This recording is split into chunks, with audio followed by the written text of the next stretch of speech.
Hello and welcome back to the Blush Studio.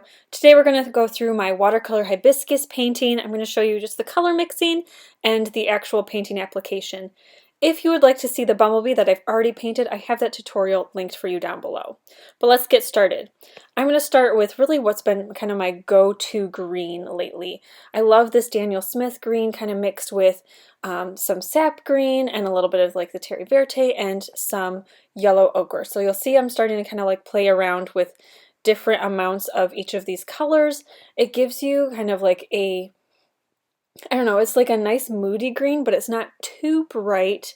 And I also like to add a little bit of this amethyst to it, which is just kind of like a purple, to help desaturate it without it getting as desaturated as it would be if you were to add like red to it. But I will still be pulling in red throughout this painting. I'm also going to start mixing the blue shade that I have. So it's a very soft shade, and I ended up pulling in that amethyst for the blue flowers as well. I like to have those colors repeated, and I like how it softens the overall effect of the blue, just having that little bit of purple in there. So this is going to be a very realistic style. So I'm starting off with just like a quick wash, and this is just kind of, I'm just applying the color down lightly, but I'm also kind of building it up in areas where I know that it's going to be in shadow. So you'll see that there will be times when I will just kind of like take some color and I'll start to see how I'm tapping it right in there, because I want that to slowly start to build up. It's almost like if you've heard me talking about like drawing, how I like to map things out beforehand. That's kind of what I'm doing with this painting. So you'll see that I'll do that a couple of times. And so that I don't lose the overall effect, like from one petal to the other, I'm kind of jumping around from petal to petal, so working on petals that aren't touching, again, so that I can have that, even though it's a very subtle shadow and building up of these little bit of gradients, I don't want it to bleed into the next one or mess up that shadow, especially because they are overlapping petals, and so I want to be able to keep that built up. So this process was not short. It did take a while, so I am going to kind of speed up through this process, especially the initial laydown of like this first wash, just because it was time consuming, and I'm kind of just doing the same thing. But you'll see that I do this for both the flowers and the greenery, and it's just something that I've found has been helpful for me. I don't always do it if I'm doing like a realistic style, but I found that it's kind of my general go-to, even if it's just kind of to give myself confidence as I'm applying color later. You do want to be really careful, and if there's something that you know is going to be like a very white highlight, definitely don't do a glaze over it.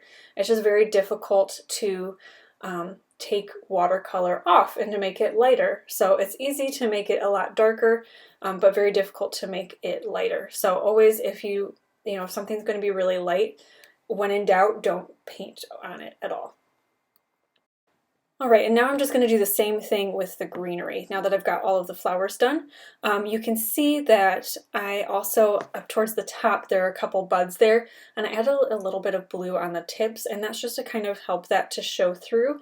Normally, as a bud is preparing to bloom, you'll start to be able to see that color kind of ripen, if you will, and so I was just trying to express that with the underpainting as well.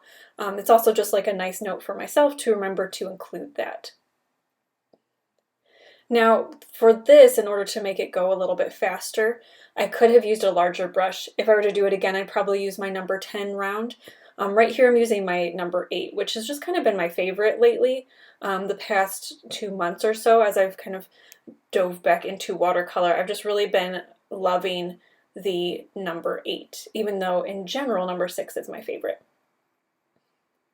So this, when I'm doing these washes, there's really not a ton of pigment on my brush, but there's a lot of water. So you'll see that I'll kind of like tap it off, unless I'm like applying a lot, like that shadow here that I want to kind of establish for later. It's mostly water on these brushes. And that is really a painting technique, if I'm working realistically, that I use quite a bit. There's not a lot of water, or there's not a lot of pigment, and either there's a lot of water or I'm working with a mostly dry brush. But for the glazes, for the first pass, it's usually a lot of water, not a lot of pigment.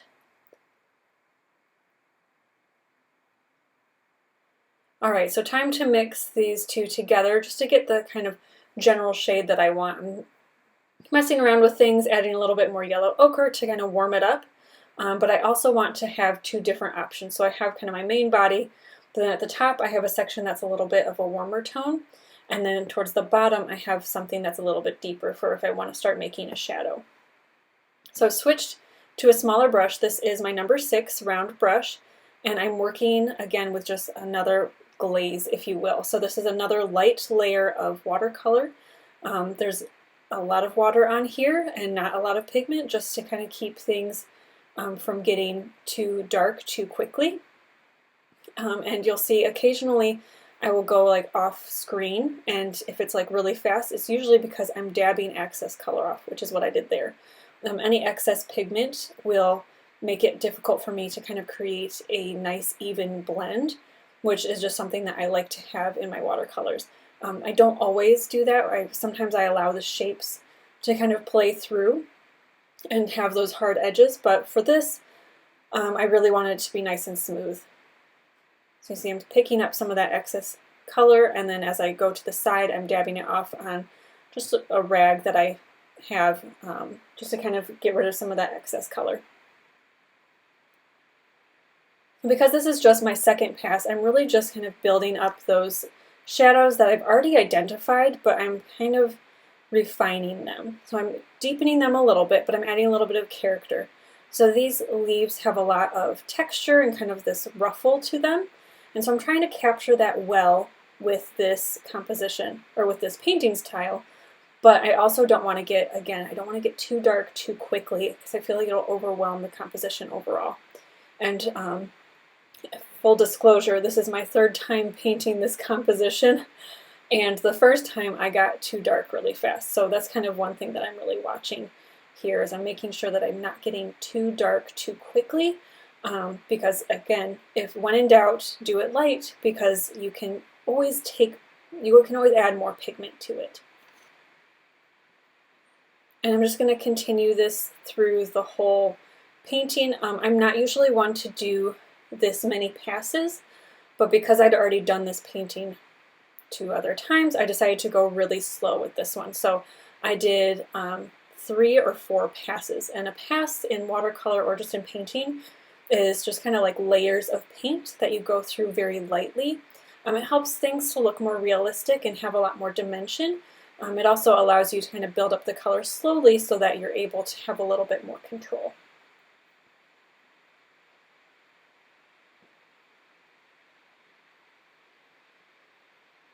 I'm just trying to get that shadow nice and deep.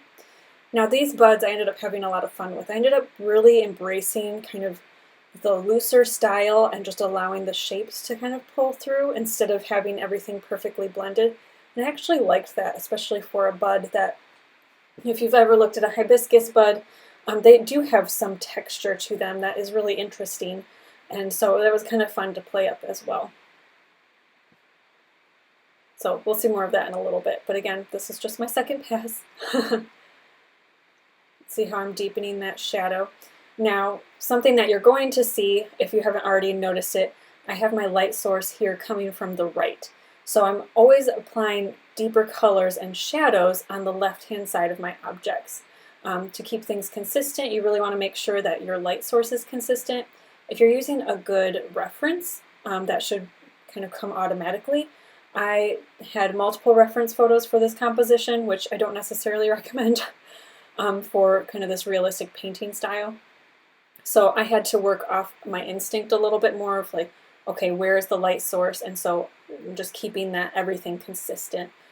For me, my default is to have the light source from the right. I'm not really sure why. I've just started to notice that with looking at my own artwork. If I'm kind of making it up, if you will, then, rather than working from a very specific reference photo, then I usually will have my light source coming from the right. Maybe it's because I'm right-handed, not sure. So starting on the second pass of these flowers, I'm just going in with, this is the same blue that I used previously, and I'm just deepening things. I'm adding kind of the ruffles to these petals, which you've seen in a hibiscus flower or a rose of Sharon, you know that they are very fluttery and kind of organic and whimsical. So I really wanted to capture that. And to be honest, I really struggled with this petal. This petal drove me nuts because it was really deep, and it was just hard to capture all of that ruffle. And it was also the first petal that I was working on in this composition. So you'll see that a couple times it's a little bit rough. So right here I'm adding a little bit of the amethyst just to try and deepen that, but I struggled with that. It wasn't getting quite as dark as I wanted it to get. I didn't find that the amethyst mixed with this blue ended up getting as deep as I wanted it to get. And so I'm kind of still like applying it into different sections just to try it out. But this was a very experimental painting for me. I was really exploring different colors in my palette and just trying to decide what worked best. And it's a lot of trial and error, even though it came together in the end eventually. I promise it comes together. And here I'm doing something that I really love to do when I work with colored pencils, and I'm adding in an unexpected color. So this, I believe it was my Cadmium Red hue. This is just a little bit of red that I'm adding to kind of these flutters to give them a little bit of a pop. So all of these little textural elements that are in here, I want them to still be graceful.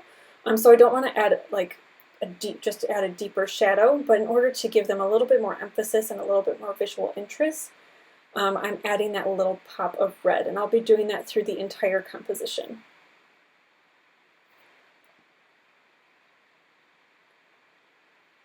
And then I'm just going to end up doing this for all of the petals. Don't worry, I'm not going to make you watch all of them. But it's very, I was taking my time. I'm going through, I'm like really reading the individual petals and how they're interacting with each other and where light is being reflected, and just trying to show where they bend. And any part that would be kind of bent in, I'm putting in shadow. And then trying to show which petal is in front of the other. Okay, going back to these little buds, I just had a lot of fun with them. I really loved for this one the gradient from blue on the left-hand side over to green and just kind of playing with that. So I'm just kind of dabbing color in. This whole section that I'm playing with is wet, so I'm just applying more color in and trying to let it bleed kind of on its own and kind of just settle on its own, trying to get it to find its happy place. But because my light source is coming from the right, I also want to make sure that there is a good highlight on that right-hand side. So I'm sometimes kind of picking up color as well as putting it down. And then repeating the process with this bud.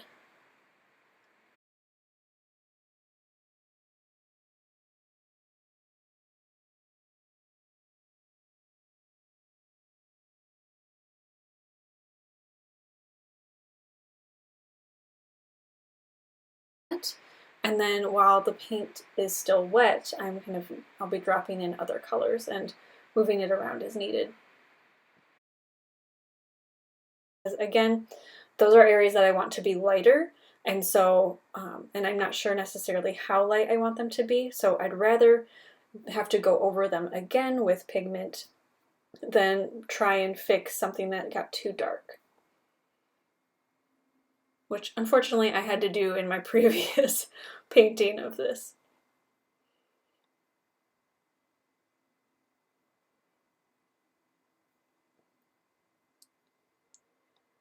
Okay, adding some more definition into the greenery, you can see there are other leaves that I've already done this to, and I'm really just going through the same process I did with the petals. And I'm darkening sections that are in shadow. With the green that I'm using now, I added some of the amethyst, and that's again to kind of help desaturate it, but in a way where it won't get too dark. So amethyst purple is a split complement from green, which means it's not going to be as strong or as desaturating as red, which is the direct complement of green. So if I were to mix green and red, I would definitely get something gray or even black pretty quickly, or at least like a brown color. And I still wanted that effect where it was desaturated a little bit, but I didn't want it to be too quickly. So I went with purple instead in order to kind of deepen everything and help it to be a little bit more neutral, not quite as bright of a green for my shadows, because I don't want them to come forward like a saturated color would. I want them to kind of fall back. So everything that's a little bit darker or deeper, I'm adding that amethyst to the green, and I'm doing that on my palette usually before I'm adding it to the paper. Occasionally you'll see me drop in something that's just the amethyst, and you'll tell because you'll know because it's just like a spot of purple. But just like I was doing with the petals on the flowers, I'm adding little bits of red in different areas of my painting. And I want to do this really carefully to the leaves because, again, since they're complements, they can quickly mix into like a really ruddy color. But I'm just using that as an accent. It's just been one of my favorite techniques to do for leaves lately, and you'll see me do it off and on. And then right here, I'm adding a little bit of kind of some lemon yellow mixed with, I believe, yellow ochre.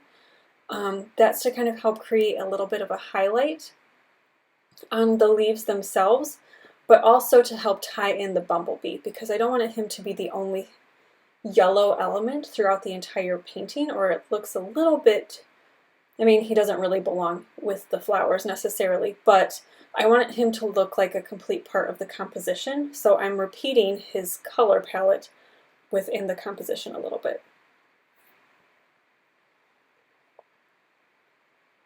So you can see that took a lot of fussing to get that exactly the way that I wanted it to be. And I'll still kind of go back through and maybe add a couple pops just to deepen areas that might lighten up. Usually watercolor dries lighter than it is when wet. You can't always count on that. Sometimes I'll count on that and it won't get as light as I want it to get. So that's why we work in layers. But usually I have to go through my paintings either the next day or after I've had a little bit of a brain break and I've allowed the paint to dry, and just kind of pop those little sections that need a little bit more contrast and a little bit more emphasis.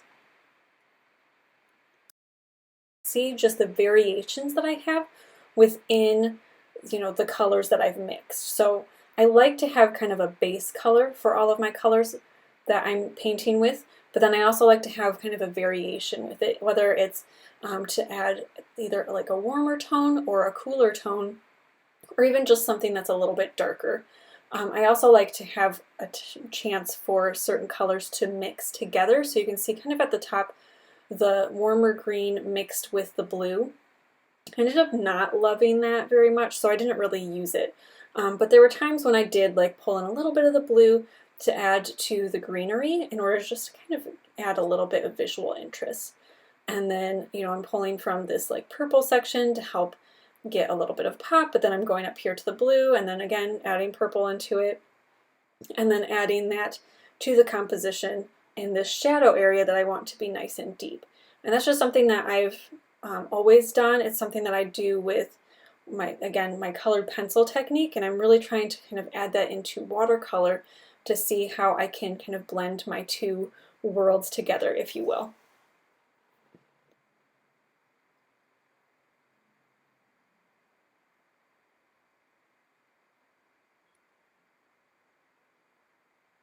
Just going through adding light bits of color, and I might like start darker, but you'll see I'll like go back for water, and just to like, I don't want a super saturated brush, but I want it to blend the colors nicely.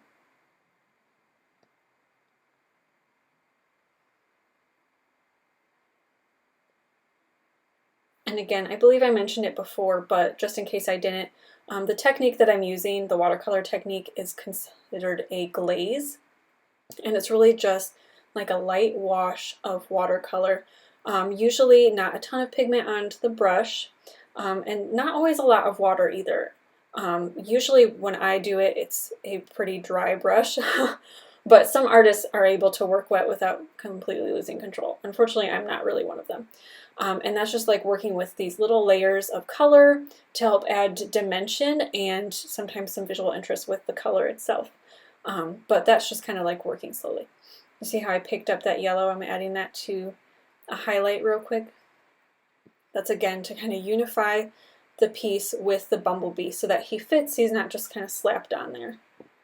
even though like he overlaps with the flowers and stuff like that, which helps him to look like he's, you know, belongs and not like he's just kind of there as an extra. I still wanted to kind of go that extra mile and repeat the color elsewhere in the composition to see come to life. And you can see it's mostly flat now except that little bit that I've just added. And I'll slowly be adding to these shadows in order to get the depth that I want in this petal, and in order to get those like folds to look really realistic. And the secret is just working with these shadow colors nice and slowly. So see, I'm like tapping that in, but I don't want it to be too strong yet. I want it to have this nice gradient on one side, the lower side, where the top side, I want it to be pretty harsh to show that there's that overlap there. And that's just kind of what I'm working on. So I let it dry for a little bit, work on other sections of the flower, and get kind of those ruffles, if you will, really solidified, and then I will go through and I'll darken this again. So nice thin line towards the top, and then allowing it to kind of softly blend in towards the bottom, which will create kind of that harsh curve on one side to show that that has kind of an extreme fold. And again, this was time consuming. It definitely took me a couple of hours. So if you're trying to kind of mimic this effect, be patient with yourself. It's going to take time, even if you're not as cautious as I am.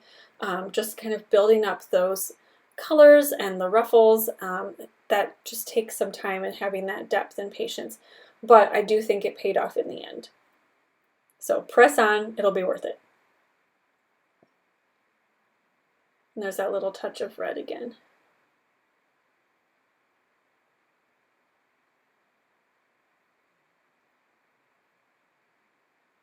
I'm just adding that through to different petals that have dried, just things that I really want to emphasize. And this, you know, I love this effect. It's again something that I've done for years with colored pencil, and I've just started like really embracing it with my watercolors a little bit more. And if it's not your style, like feel free to leave it out. It's definitely not for everybody, but it's something that I've really enjoyed. All right, and now to work on my last bloom. Just going through one at a time. I like to kind of start where I know the shadow is going to be the deepest. So this section that is not only in shadow because of, you know, that little leaf on the one side, but it's also beneath this larger petal. So I know it's going to be darker, so I just kind of start there and I make a nice smooth gradient to kind of model the curve of this petal.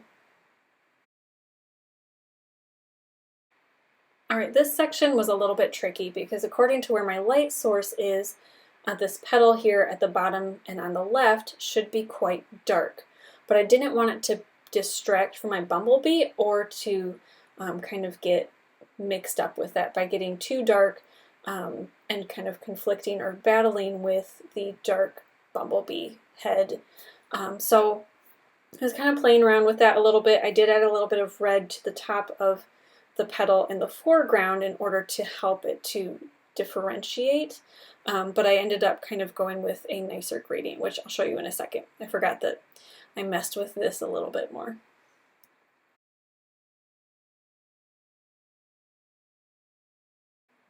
Okay, so my brush is much wetter now than it usually is because I'm going kind of for a wash. I really want to have a nice smooth gradient here, so that's why I'm kind of going for, you know, a more wet consistency of what I'm applying down. And then I will just kind of add the pigment there, and I'm allowing it to get lighter as it goes towards the head of the bumblebee. Just again, I don't want to distract from the bumblebee. I'd rather it kind of help guide the eye. And so having that gradient that leads towards the bumblebee and having a highlight right behind him does kind of help make him like a highlighted focal point, rather than being like kind of distracting. Now I'm adding some of the blue to his wings, again, just to kind of unify the piece. His wings have that semi-transparent quality, and so they would kind of show through some of the color that's, you know, behind him anyway. But it's just kind of fun to have, if you have something like that that doesn't have a distinct color, and it has a lot of reflective color, is to pull in the colors that you're using in the composition, just in a playful way. So obviously the red that I've been adding throughout this composition is a little bit more blunt and not very realistic. But the wings, playing with that and bringing in some of that color, can be a way to just kind of play with unifying the piece in a way that isn't going to be quite as shocking. Alright, now it's time to play with these stamen a little bit. And I wasn't exactly sure what to do because a couple of my reference images had different variations of colors and just kind of how these turned out. So I ended up starting with just kind of adding a quick glaze over everything in a lemon yellow hue. And again, just that's in part because I'm pulling from the bumblebee. Then I went through with the black that I used for the bumblebee, and this has a lot of the lemon yellow in it, so it's very warm and very light. And I'm using that to kind of add shadows. You'll see that it'll start to pop up a little bit more here in a minute. You'll see how that section, it's a little bit deeper, got a little too dark, and that's just kind of helping to add the shadows and the depth while still allowing it to be nice and light. Let's zoom in a little bit. A lot of yellow in that, so it doesn't read like, a stark difference, but it's helping to kind of add these shadows and just a little bit of dimension to these little sections up here, because there are different sections that are coming off of the original stem of the stamen, and I want to capture those. There's also a lot of texture on the stem of the stamen as well, and so I'm being, see like how my brush is kind of bouncing around. I'm trying to not be too exact because I want to capture kind of that effect. And then I'm doing the same thing on this guy. So even though it is kind of a black tone that it's mixed in, it's so light and it's mixed in with that yellow that it's not going to read too harsh. It's just going to have that effect of a shadow. If you're using yellow, you could get the same effect with like a purple, but just because I really wanted to use a very, very light yellow, I decided to just pull in the black that I had. Why not? Some artists would be mad and consider me not enough of a purist, but I figure if the color is there in my palette, I'm going to use it. Alright, now the crowning glory of A Rose of Sharon, the pale blue one that I was referencing, is this red center. And I messed around for a while and tried out a couple of different colors. Ended up going with kind of an alizarin crimson mixed with the cadmium red. And that I just kind of slowly built up. I didn't want it to be too harsh or distracting, especially because I do have a lot of color going on within this piece.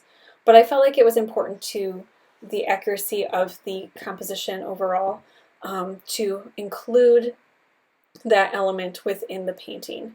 So I've added it to the centers, and the fun thing about this is I can really just kind of like pull it out and it's like nice and spiky. And then I'm adding a little bit of that to the shadow of the bumblebee. Just again, I'm trying to repeat colors in order to create a really harmonious and unified composition. So I ended up putting it at the tips.